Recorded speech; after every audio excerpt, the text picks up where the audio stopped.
Hey, what is up guys? It's me Nishant and you are watching Nishant Doon obviously। and जो ये video है ये है मेरे चैनल की फर्स्ट वीडियो। सोचा तो काफ़ी पहले था कि अपने ड्रीम कंट्री में जाकर स्टडी करना है, बट जैसे जैसे आगे आए तो पता चला उस चीज़ के लिए एक फर्स्ट स्टेप हमें क्लियर करना पड़ता है, जो कि है आइट्स। ये आइट्स की जो फुल फॉर्म होती है वो होती है international English language testing system. तो जो ये हमारा आइल्स एग्ज़ाम है इसके अंदर होते हैं 4 मॉड्यूल। फर्स्ट हमारा होता है listening, second reading, third writing and fourth speaking. जो लिसनिंग है वो सबसे इजी वन होता है एंड रीडिंग सबसे डिफ़िकल्ट, एंड जो राइटिंग है वो हमारे एक फॉर्मेट पे डिपेंड रहता है जिससे आप एक क्राइटेरिया तो क्लियर कर जाएंगे। अगर आपको उसमें ज़्यादा मार्क्स चाहिए तो आपको अपनी लाइन फॉर्मेशन को सुधारना होगा। एंड स्पीकिंग, तो स्पीकिंग टोटली डिपेंड करती है आपके कॉन्फिडेंस पे, आपके वे ऑफ स्पीकिंग पे और एग्जामिनर पे। सो हम स्टार्ट करते हैं लिसनिंग से, जो कि मोस्ट ऑफ द स्टूडेंट्स को सबसे ज़्यादा इजी लगता है, इंक्लूडिंग मी, क्योंकि लिसनिंग एक ऐसा मॉड्यूल है जिसमें आप आसानी से 7+ बैंड स्कोर कर सकते हो। And on a personal experience मेरे खुद के 8 बैंड्स आए थे लिसनिंग में, क्योंकि जो लिसनिंग है वो मोस्ट ऑफ द टाइम बहुत ईजी आती है। मीन्स कुछ टाइम बहुत थोड़ी मुश्किल हो जाती है just because of the speed of the recording, क्योंकि भाई बीच बीच में कुछ ऐसे क्वेश्चंस होते हैं जो मैं खुद के एक्सपीरियंस पे बताऊं तो उसमें एक MCQ क्वेश्चंस होते थे जो मेरे को काफ़ी डिफिकल्ट लगते थे, क्योंकि मैं उन तीनों ऑप्शंस में से पहचान नहीं पाता था, क्योंकि जो रिकॉर्डिंग थी उनमें तीनों ऑप्शंस का जिक्र होता था। 3 best tips of listening according to my experience. So मैं स्टार्ट करना चाहूँगा। फर्स्ट जो हमारा पॉइंट है वो है start consuming the English content like songs, movies, web series, ताकि आप थोड़ा इंग्लिश लैंग्वेज से फेमिलियर हो जाओ। आफ्टर दैट आप डेली 1 से 2 टेस्ट करो एंड प्रॉपर तरीके से करो, टाइम लिमिट के साथ, विदाउट रिकॉर्डिंग को आगे पीछे करें एंड उसे ऑब्जर्व करो कि आप किस तरह से, कहाँ आपने क्या गलती करी एंड किस जगह आपने गलत सुन के गलत आंसर लिख दिया। अगर आप ये डेली करोगे तो डेफिनेटली अंडर 15 to 20 डेज आपका बहुत सही लिसनिंग हो जाएगा। एंड थर्ड पार्ट, स्पेसिफिक जिस टाइप के क्वेश्चंस में आपको दिक्कत होती है आप उस टाइप के क्वेश्चंस करें ज़्यादा से ज़्यादा। लाइक मेरे को MCQs में सबसे ज़्यादा दिक्कत आती थी तो मैं MCQs काफ़ी करता था। एंड जब एग्ज़ाम का टाइम आया तो मेरे MCQs पहले 10 में से 8 गलत होते थे, तो अब 10 में से 4 गलत होते हैं, ऐसा था। ओके, सो हमारा सेकंड मॉड्यूल है रीडिंग। तो मैं रीडिंग के बारे में यही बताना चाहूँगा कि मोस्ट ऑफ द स्टूडेंट्स को ये सबसे ज़्यादा डिफिकल्ट करता है, क्योंकि ये सिंगल मॉड्यूल आपका पूरा आज का एग्ज़ाम ख़राब करा सकता है। एंड जो मेन दिक्कत इसमें आती है वो है टाइम मैनेजमेंट, और उससे ज़्यादा दिक्कत आती है कि जो इसमें क्वेश्चंस आते हैं वो बहुत तरह के होते हैं और हर क्वेश्चन को सॉल्व करने का तरीका अलग होता है। तो मैं यही कहना चाहूँगा कि जो ये मॉड्यूल है, ये स्पेसिफिक मॉड्यूल, इसमें ना तो कोई टिप्स चलती है ना ट्रिक्स चलती है। मोस्ट ऑफ द टाइम आपको ये प्रैक्टिस करना पड़ेगा ज़्यादा से ज़्यादा। Give your time to this module. ये मेरी फर्स्ट टिप थी। सेकंड टिप मेरी इसके लिए ये है कि जब भी आप करो तो टाइम के साथ करो, बिकॉज जब आप एग्जामिनेशन में बैठोगे तो आप पे सिर्फ 1 घंटा होगा और आप पे 3 पैराग्राफ्स होंगे। अगर आप टाइम के हिसाब से नहीं चलोगे तो आपका एग्ज़ाम पूरा नहीं हो पाएगा वहाँ। फाइनल टिप है वो ये है कि रीड क्वेश्चन फर्स्ट, मतलब आप पहले क्वेश्चंस को पढ़ो, ठीक से समझ जाओ, देन आप पैराग्राफ पे जाओ, देन आप उस क्वेश्चन के हिसाब से आंसर ढूंढ पाओगे। ना कि हम जैसे स्कूल में करते थे कि पहले पैराग्राफ पढ़ लिया, समझ लिया, देन क्वेश्चन ढूंढा एंड वो। यहाँ पे सीधे जो वर्ड्स है वो नहीं मिलते, या सिनोनियम्स या उसी वर्ड को पूरा इलेबोरेट करके समझा दिया जाता है पैराग्राफ में, और वो ढूंढना मुश्किल हो जाता है। अब हमारी बारी है थर्ड मॉड्यूल की, जो की है राइटिंग। तो मैं आपको एक बात बताना चाहूँगा, जो ये राइटिंग मॉड्यूल है ये है तो इजी, पर इसमें आपको थोड़ी सी स्किल चाहिए एक लाइन को फॉर्म करने की, एक अच्छे से प्रेजेंट करने की।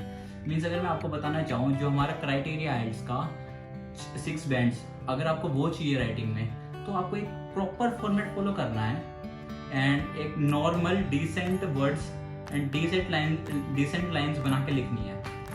बट अगर आपको 6.5, 7, 7.5 चाहिए तो उसमें आपको लाइन फॉर्मेशन आनी चाहिए, काफ़ी अच्छे वर्ड चूज करे होने चाहिए, जिससे आपका इंप्रेशन अच्छा पड़े आगे एग्जामिनर पे, जो कि आपकी कॉपीज चेक कर रहा है। और राइटिंग में हमारे 2 टास्क होते हैं, जिसमें कि टास्क 1 हमारा 15 मिनट का होता है, एंड टास्क 2 हमारा 45 मिनट्स का होता है। एंड ये कोई वो नहीं है स्पेसिफिक, हम इसको ऊपर नीचे भी कर सकते हैं। अगर मैं अपना एक्सपीरियंस बताऊं तो जब मैं एग्जाम में था तो मेरे 25 मिनट्स लगे थे टास्क 1 को एंड 35 मिनट्स टास्क 2 को। और जो हमारे टास्क 1 में है उसमें प्रॉपर इंफॉर्मेशन वाले क्वेश्चंस आते हैं, like line graph, bar graph, maps, table. Task 2 की बात करें तो उसमें हमारे 5 तरह के क्वेश्चंस आते हैं, agree disagree, advantage disadvantage, cause solution, discuss both sides and two parts. ये हमें राइटिंग है, इसके लिए आपको एक टीचर चाहिए ही चाहिए जो कि आपकी राइटिंग्स को चेक कर सके, जो कि आपको एक प्रॉपर बैंड दे सके कि आपको कितना इम्प्रूव करने की ज़रूरत है और आप कितनी मीन्स किस लेवल पे स्टैंड करते हो आप। So practice daily task 1 and task 2 और उन्हीं को ऑब्जर्व करो, क्या गलती हो रही है उन्हें सुधारो और डेली कुछ लाइन्स फॉर्म करो जो कि मीन्स एक सेम लाइन आप 2 से 3 तरीके में लिख पाओ ताकि आपकी रिपीटेशन ना हो एंड वर्ड्स के सिनोनिम्स पता हो, जिससे कि आपका एग्जामिनर इम्प्रेस हो कि इसे ज़्यादा नॉलेज है वोकैबुलरीज की। ऑनलाइन गूगल पे इतने ज़्यादा हमारे सैम्पल्स हैं जो कि 8 बैंड 9 बैंड वाले, आप उन्हें रीड करें, आप उसको पढ़ें, थोड़ा सा कैच करें जो कि आप अपने जो टास्क 1 टास्क 2 हैं उनमें यूज़ कर सकें। फर्स्ट मॉड्यूल है स्पीकिंग। सो स्पीकिंग टोटली डिपेंड रहता है आपके कॉन्फिडेंस पे।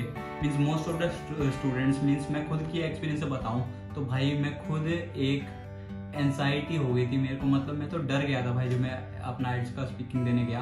बट थोड़ा थोड़ा संभला, मेरे टीचर ने मेरे को कूल डाउन करा एंड जब उसने शुरू करा तो भाई मैंने बस बोला है वहाँ 15 से 16 मिनट मैंने सिर्फ बोला है कि भाई मैं खुश हो जाऊँ बिल्कुल। और टीचर भी, मैंने जितने अपने पॉइंट्स याद करे थे, जितना मेरे मन में था मैंने सब बोल दिया था और मेरे 6.5 बैंड्स आए थे इसमें and I am happy. 3 part होते हैं। फर्स्ट वन इज इंट्रोडक्शन जिसमें वो आपसे basic questions related to your family, home, house, means कुछ भी नॉर्मल क्वेश्चंस जिसके आंसर आपको पता हो। और सेकंड वन होते हैं हमारे क्यू कार्ड जिसमें आपको एक टॉपिक दिया जाएगा जिसके बारे में आपको 2 मिनट तक बोलना है एंड उससे पहले अगर टीचर को स्टॉप करना है तो आपको इशारा कर देती है और स्टॉप बोल देती है। उसके बाद एक थर्ड सेक्शन होता है फॉलोअप्स, जो कि आपसे कीवर्ड पूछा है उसी से मिलते जुलते कुछ क्वेश्चंस होते हैं जो कि एग्जामिनर आपसे पूछेंगी और आपको उनके आंसर देने पड़ेंगे जब तक टीचर ना कह दे। मीन्स उसका भी टाइम लिमिट होती है बट आप कोशिश करना जब तक टीचर आपको स्टॉप ना करे आप स्टॉप ना हो। And use more and more vocabularies, means decent, कि हाँ कि टीचर करोगे आपको उस चीज की नॉलेज है। 3 टिप्स इस चीज को लेके। फर्स्ट वन इज आप अपने घर में ना चलना शुरू करो।